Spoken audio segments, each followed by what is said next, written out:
भवनपुर गांव एक ऐसा गांव जहां लोग शाम होते ही दरवाजे बंद कर लेते थे, क्योंकि गांव के किनारे एक पुरानी टूटी हुई सदियों पुरानी हवेली खड़ी थी। गांव वालों का कहना था कि उस हवेली में जिन रहता है, एक ऐसा जिन जो इंसानों को पसंद नहीं करता, और इस डर की वजह से गांव वाले उस हवेली के आस-पास भी नहीं भटकते थे। एक दिन शहर से शिक्षा मुकम्मल करके सूरज गांव वापस लौटता है। घर के सारे लोग बहुत खुश होते हैं क्योंकि सूरज कई साल बाद अपने गांव वापस आया था।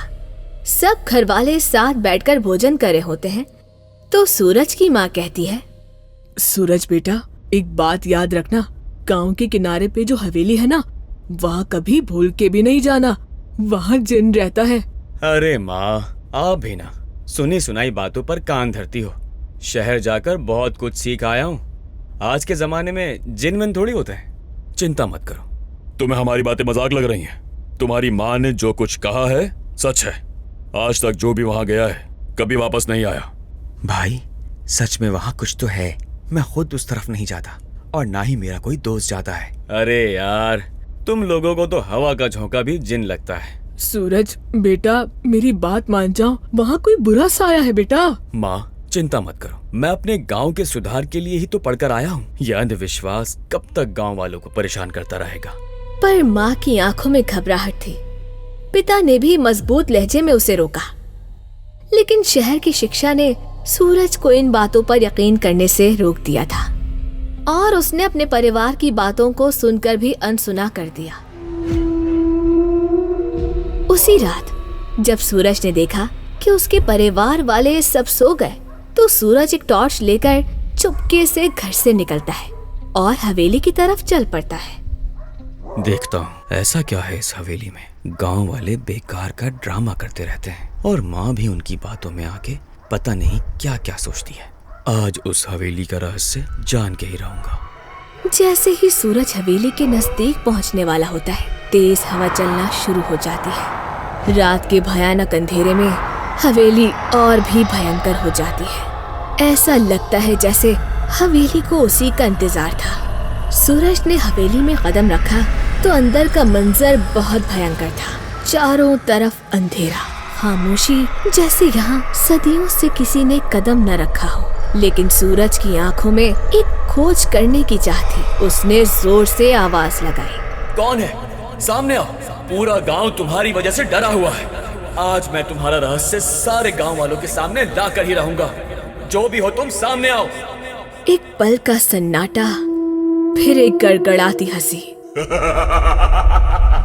जिससे हवेली की दीवारें तक कांप गईं।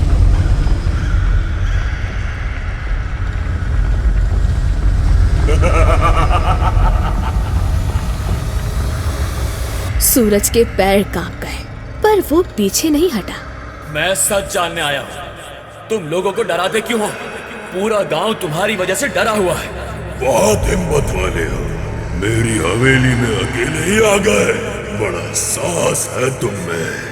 ये हवेली मेरी है। मैं इस हवेली का मालिक हूँ। किसी इंसान को आने की इजाजत नहीं है। यहाँ आने वाला कभी वापस नहीं जाता। जैसे आज तू मेरी हवेली से वापस नहीं जा सकता। राजू! माँ! अगले दिन सुबह का सूरज तो गांव में निकलता है, लेकिन सूरज अपने घर वापस नहीं आता। गांव वाले उसकी तलाश शुरू कर देते हैं। हर तरफ उसे ढूंढा जाता है और फिर हवेली के पास सूरज की लाश मिलती है। मेरे भाई को क्या हो गया? उठो सूरज, उठो। तुम हमें छोड़कर नहीं जा सकते। तुम तो मेरे बहादुर भाई हो। तुम्हें वापस शहर जाना था ना? क्या हो गया मेरे भाई को? सूरज, उठो, उठो, उठो। हिम्मत से काम लो बेटा, अब सूरज कभी नहीं उठेगा। उसने हमारी बातों को एक कहानी समझा। भगवान सूरज की आत्मा को शांति दे। बस प्रार्थना करो अपने भाई के लिए। जिन, तुझे मैं नहीं छोड़ूंगा। मेरा भाई निर्दोष था। वो तो इतने सालों बाद अपने गांव आया था। अब उस जिन का अंत आ गया है। मैं उसे खत्म करके ही रहूंगा। राजू का दिल टूट चुका था, लेकिन गुस्सा उससे ज्यादा था। वो अपने भाई की मृत्यु के सदमे में था। राजू के पिता बहुत मुश्किल से उसे संभालते हैं। गांव वाले जब राजू की ये हालत देखते हैं तो उसे एक मशहूर तांत्रिक पंडित अर्जुन नाथ के पास लेकर जाते हैं। जैसे ही राजू पंडित जी के पास पहुंचता है तो वो उनसे कहता है, पंडित जी, मेरे भाई सूरज को उस हवेली के जिन ने मार दिया। आप हमारी मदद करें। हमारे गांव के लोग हंसना तक भूल गए हैं। हमारे गांव को उस जिन के श्राप से मुक्ति दिलवा दें। आप हमारी मदद करें।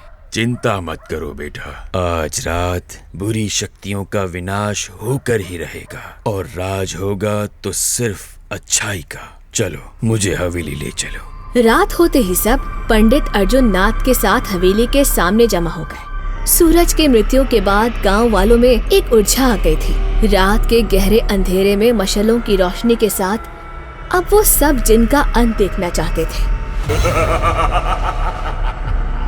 अपनी मृत्यु का पीछा करते करते मेरी हवेली में आज इंसान आया है। क्या अपनी जान की कोई परवाह नहीं है? आज तू नहीं बच सकता। ये गांव वाले तेरा अंत देखने के लिए इस हवेली में जमा हुए हैं। मेरे भाई की मृत्यु का हिसाब चुकाना होगा तुझे। तू पिछले जन्मों के भटकते भेह का साया है। ये रात इस हवेली में तेरी आखिरी रात है। आज तेरा अंत लिखा जा चुका है। पंडित ने मंत्रों का उच्चारण शुरू किया।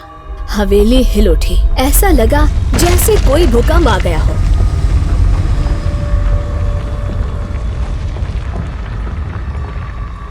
जैसे ही जिन ने ये सब देखा तो वो एक बड़ा साया बनकर पंडित पर झपटा और कहा, मुझे कोई नहीं हरा सकता।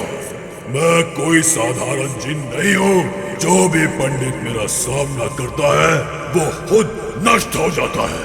मेरी शक्तियाँ तेरा भी नाश कर देगी। अग्नि देव की शक्ति से, मंत्रों की ताकत से तू अब भस्म हो जा।